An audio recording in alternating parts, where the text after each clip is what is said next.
passo, vado in Val di Sole, ma il sole non c'era. Arrivo al passo dello Stelvio e ovviamente la Stelvio c'è, eccola laggiù. La devo fare per forza sta battuta di merda. Comunque, passo dello Stelvio, 7 miliardi e mezzo di moto, ovviamente.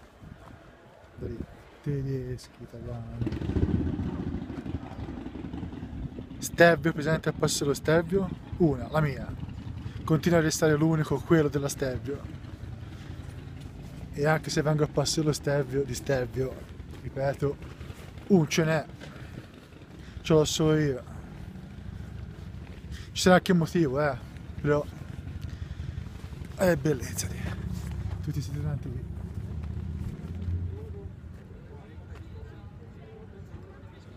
Miliardi e mezzo di moto, perché tu ti dici, boh, fa figo, vado a passi dello Stelvio, faccio 47 tornanti, ho derapato, ho lasciato le scie in terra, cazzo, tutti BMW, tutti filmati, ma l'unico con le palle che c'ha le palle di venire al passo dello Stelvio con la Stelvio sono io.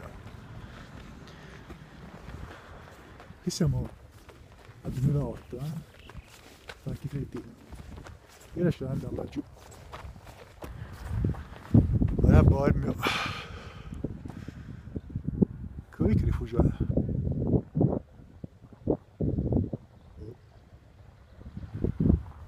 Vabbè, posso dire di aver fatto il passo ha fatto Aprica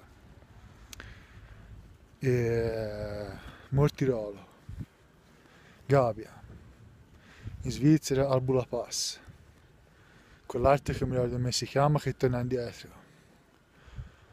Poi ho fatto tutti i vari passi che portano al di là del monte, tipo quello a Livigno che porta a Bormio.